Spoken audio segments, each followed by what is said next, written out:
Hello, and welcome to Modern Explorer, the Gear Bag. This is Glenn Norberg. In these videos, we'll be showing you our kit and gear so that you too can build your own gear bag if you want to. Hopefully learning from our own successes and mistakes. The items that we use are both off-the-shelf and MacGyver gear that we use for field work, investigations, and interviews. Today, I'll be showing you the audio recorder that we just acquired, and it will probably be the workhorse for most of our recordings.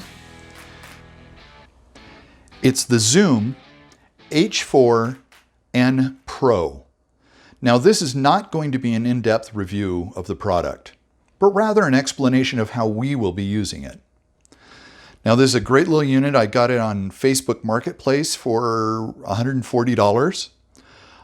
Generally brand new. On Amazon, these are $220 or so. It's a great little unit. What I particularly like about this are the microphones. These two up here record in stereo, so it has directionality, and they can record for either a single interview at 90 degrees, or if you're interviewing multiple people, 120 degrees. So they can be adjusted for that. It also has at the bottom here these jacks here, which are for their XLR jacks for other microphones, exterior microphones. So this can actually be running at one time, one microphone out this way, one out this way, and then these two up in the middle. Now, what I like about that is these here, we can have cords that are 10, 20, 50, even 100-foot long cords. So we can run, the idea is we will be going to some of the thickets that we've been having encounters, or at least encounter stories told from, to find out what's going on in there. So we'll be able to take these, run them to one end of the thicket, maybe 100 feet away. This one here will run to the other side, another 100 feet away in a totally different direction. And set this up in the middle, and it will have stereo recording of that particular area. So we'll have actually 3 audio inputs, this being 2, so technically 4, but 3 audio inputs covering a large area. I think that's going to be really interesting. Also, with these, we're going to be able to attach parabolic mics. So if we have an area of interest that we're particularly interested in, that we really, maybe a choke point that we want to listen to, or some trees that we suspect that there's something special going on, or if we hear something, we can then turn a parabolic to that and really focus in on that. So that's something that we're going to be acquiring soon. That's very handy. Also, the battery on this, the stock battery is just simply 2 AA's, and it will run about 11 hours, which means an overnight recording, which is fantastic.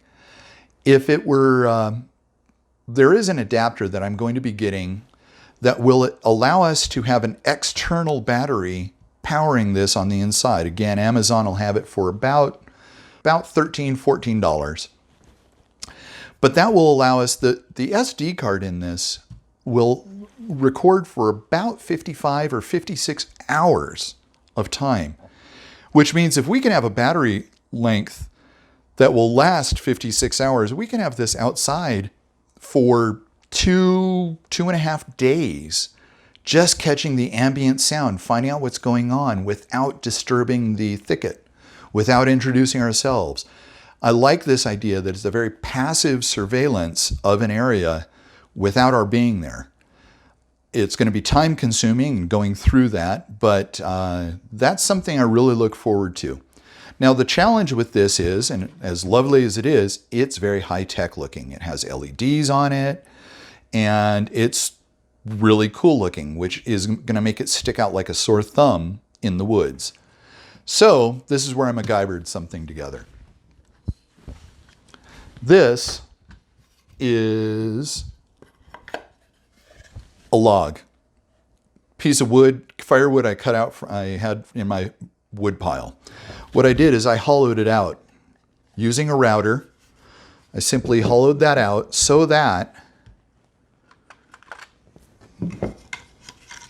the recorder is nestled inside there. The only things sticking out are the microphones at the top. Now this is if I go by itself. If I run the secondary microphones off of it, I'll probably use a camouflaged dry bag, really to protect this thing. But in the short term, just by itself, I think this is going to be great. I can stash this in the woods. Nobody's going to really notice it. My challenge is this is chrome up here, so I'll probably put some camouflage duct tape across the top of this just to hide that a little bit. I can't do anything about these chrome cylinders here because that is actually the microphone. You can see there's a very fine wire mesh inside there. I can't clog that up. I contacted Zoom and found out that they do not have replacement parts for that, so I'm kind of stuck with what this is. I saw they do make an all black version of this. After I purchased this, I saw there's an all black version. Had I known that, I may have opted for that in the first place. But for the price, I think this is fine.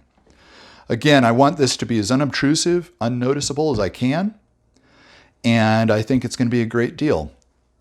If we run secondary cords out of it, we will probably use the dry bag and the extended battery again for multiple days worth of use. But I think that's pretty cool. I think it works out pretty neat. So I really appreciate you taking the time and watching this video. If you enjoy these tips, be sure to subscribe and click on the bell to get notifications of new videos that we put out. I hope to be putting out more gear bag videos in the near future. Well, thank you for watching. I hope you found this video educational. Remember, if you or anyone you know would like to tell their encounter story, whether it's from Fremont County or somewhere else in Colorado or anywhere else in the world for that matter, please email us at encounters@modernexplorer.me. There's something going on.